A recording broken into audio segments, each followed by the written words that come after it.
Hi everyone, so as I am back from Cornwall and I want to show you this little collection I got from the sea.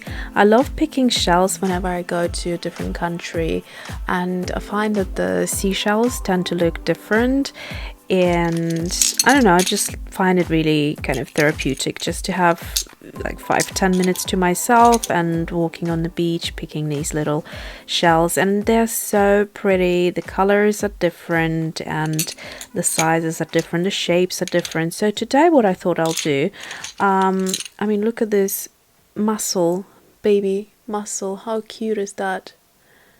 I'm surprised it survived the travel back because they're quite fragile. I picked this little tiny crab shell, like this size it was, a bit smaller even, and unfortunately that has broken, but yeah, it must have been a tiny little baby crab. And this one is super cute, little one. So I will want to kind of create another memory, possibly a spread of double pages, but at the minute there is something drying on the other side of this page, so we'll be working only on this page for today. And what I want to do is just sketch out these beautiful little shells rather quickly and have a quick seashell study in a way. So I've got some watercolors over here. Let's see, I've got some inks over there which I may or may not use. So here are the shells, here are the watercolors, and in terms of brush, I'll probably use this striper brush just because it has a nice point that it comes to. I'm just going to open my water over here and start creating. So at the minute I think I'll probably just sketch out a couple of shapes in this Diamine Sepia ink. It's a beautiful ink. I have been gushing about it because I absolutely love it. And also I constantly keep these bottles on the left side of my desk on a little mat because I absolutely adore them. Right, so I'm going to sketch these random shells. I think I over cleaned my fountain pen, and now because it's like brand new again, the ink doesn't flow as nicely. Anyways, I'll figure out later. I'm just going to get my trusted, I think when the ink builds up nicely, that's when it really works beautifully, so I'll need to break it in again. Anyways, I will pull out my other dip pen, and this one is just perfect. It works in any circumstance. So this is the crystal glass dip pen. And I will start by just randomly picking out different shells that I can see in this dish. And I'm not necessarily going to try to create a realistic representation, but just a very quick study. So, and there is this other shell. I am just trying to mimic certain things of the shell. Like, for example, this is the one I'm doing now. I can see there are lines going all the way down like so. But I want to keep that sketchy kind of look to it, so I do not want to overdo it. So that's that one. The one I did before is this one. So the lines predominantly go all the way like that. So I'll keep it at this. Then there's this one here. And this one has these lovely squiggly bits. When you're drawing an object that you brought back from a holiday, it kind of almost makes you think of the holiday that you just had, which is really fun to do. So let's have a look at this one here. Is it called barnacle? I found one which had this huge amount of seaweed stuck to it. I might put it on Instagram. It was quite funny. I have no idea how that amount of seaweed, and it had really thick stems to it. How it could have grown on a barnacle of this size. So here I'm trying to create this shape illusion that it has. And to break it down a little bit, I'm going to add a couple more lines here and there. And a little bit of sketching.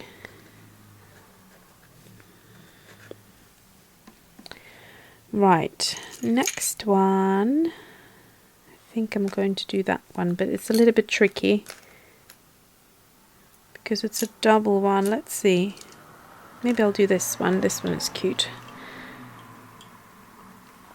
So this one goes like that.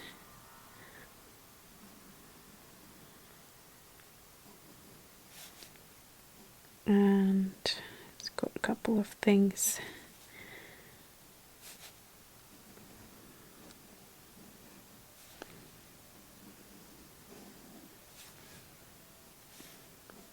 And then the rest I will do with watercolors.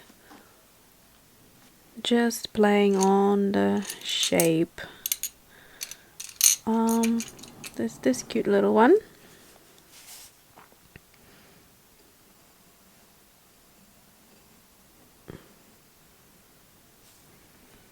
So this one is nice and simple.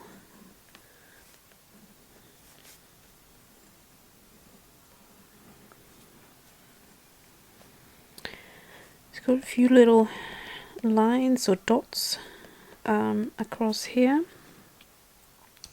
Okay, so I think for now that should be enough. There's actually this big oyster shell. So oyster shells are lovely because they have this weight to them, and they're quite thick and robust. Hence why you have to be careful when you crack them open. So they have loads of lines like that. And again, the rest I will do with watercolors. Okay, so let's leave it at that for just now.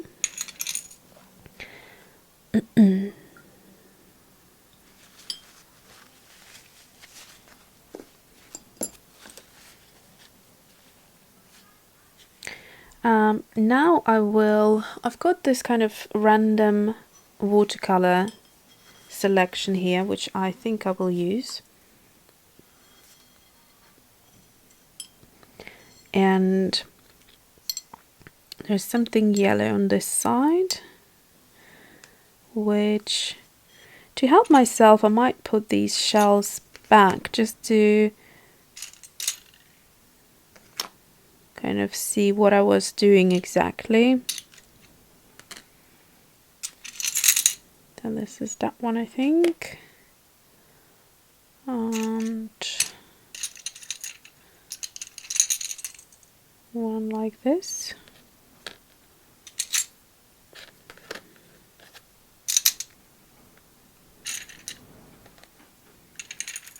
Right, so this will just help me to look at the colors. So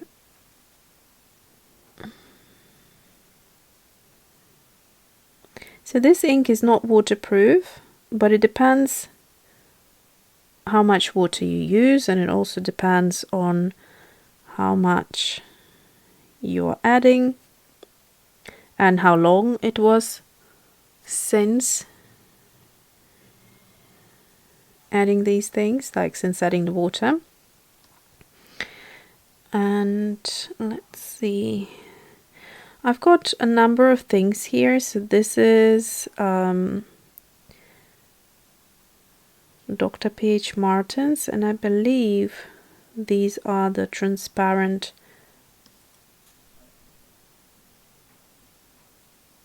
watercolors.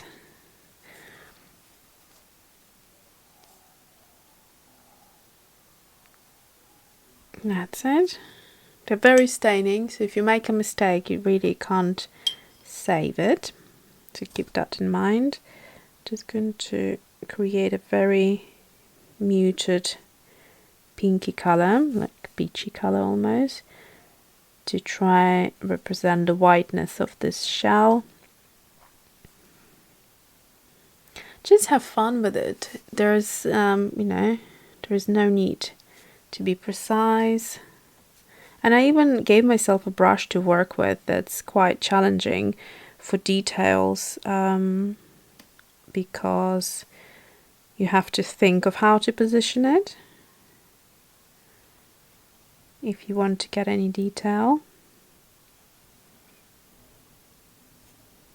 But to do the whole bit in just this one, it's not that easy. So now I'm going to create a little bit of grayness by putting the purple into the orange, like so.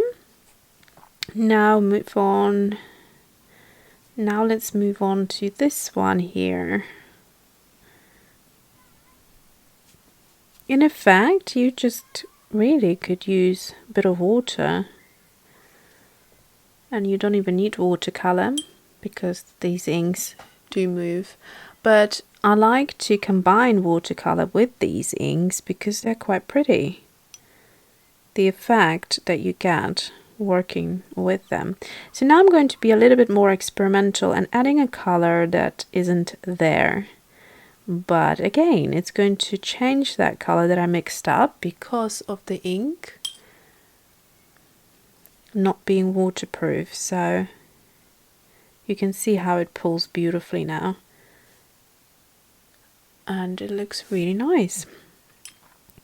So the last one, I don't like the orange of this color. I find it a little bit too intense. So I wonder what happens if I'm just going to add a little bit of green into this and let it pick out in some of the areas, and that hopefully will mute it down a little bit more, like so. And then over here I think I might add a bit of pink, not too much,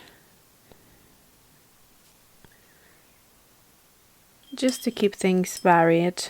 And here I may go back into the purple and add a bit more purple. So in essence I'm doing something almost like glazing, but the watercolor isn't fully dried yet. So what will happen is that you'll have these blends rather than glazing. Okay, the final one is the oyster. And looking at my color palette, I wonder what will happen. I'll try to mix these two up and create more of a bluey kind of grey color. Again, that coming in contact with the ink will change into a very interesting color.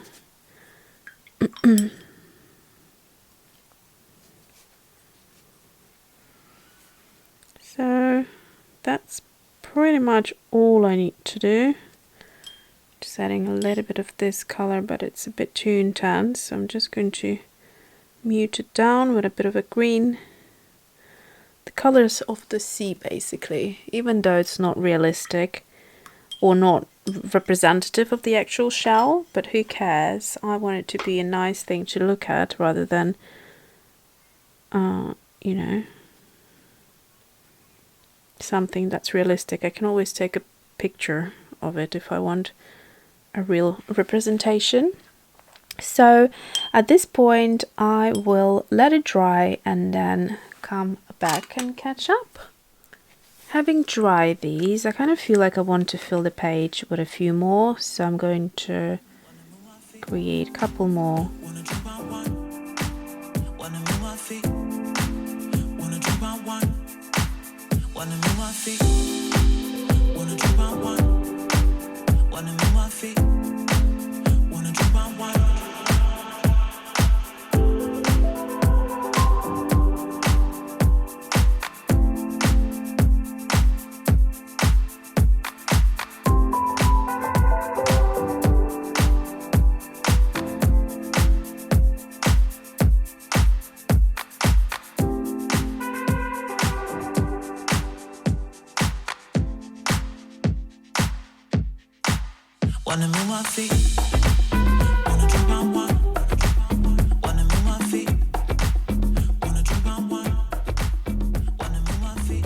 Okay, so now it looks more like a finished page in terms of the spread. There seems to be enough now. I'm going to do the same thing again. Take my watercolor and take some of the green now and mix it up a little bit with this turquoise.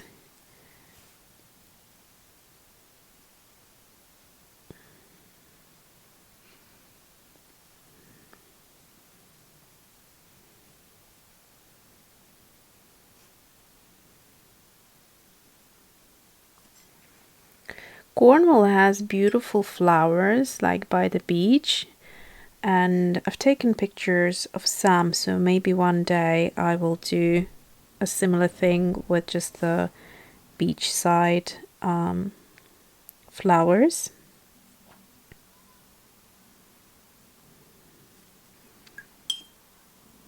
So I'm keeping a lot of or quite a bit of the white of the paper because I don't want to have a flat look. I want to create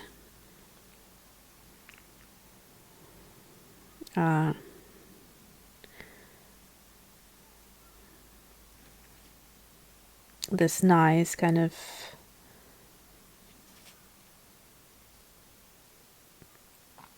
highlight almost. Try, if you don't get on with a Dr. Dr. P.H. Martens, yeah, try to mix it in with the other colors and see what happens, as in your typical watercolors or the classic understanding of it. And let's see, so this pink is a little bit much, so I'm gonna, you can see how intense it is.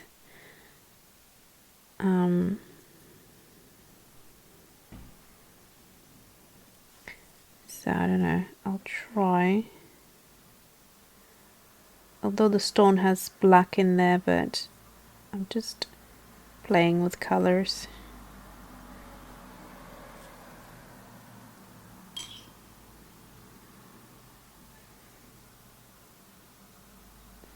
So you can see what happens. The yellow of the ink starts to come through and it looks really pretty around the edges. And then we have this tone here, which had quite a bit of grey. So I'm going to use this warm kind of sap green or gold green, actually, a color that I mixed up.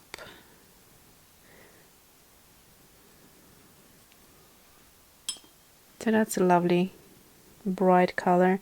The Dr. P.H. Martens seem to really shine through when you mix them with a regular watercolor.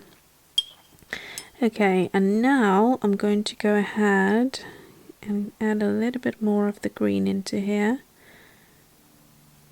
and maybe even a little bit of turquoise.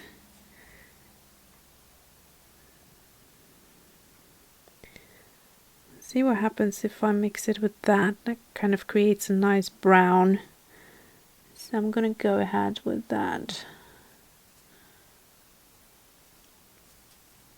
And then use the Dagger brush a little bit to create these fine lines, and then just blending it in some areas like that. I think that looks quite nice.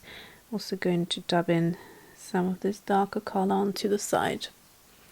Okay, so this is it. This is quite bright, and like I said, it's not realistic representation of any sort, but it has been fun and definitely kind of reminded me of the lovely trip that we had. So the last thing I will do is just use a bit of this mixed color here, just to create a little shade so that they're not floating in kind of on the paper. They have a little bit of something to sit on in a way, and that immediately makes it a little bit more interesting for me. You can use basically the dirty water, or you could use the dirty color of your palette. And also you can see what happens is quite interesting now, because the color starts to come through and you get some pinks and yellows and greens in there, and it looks like the sun is shining from this side and it's creating a shadow. So that's just a little trick to make things look a little bit more finished. Alright, so that is it for today, and I hope you enjoyed it. It was super fun to do, and like I said, you can do this with flowers, you can do it with sort of any sort of thing that you pick from your travels, or even when you go for a little walk. So thanks for watching, and see you soon.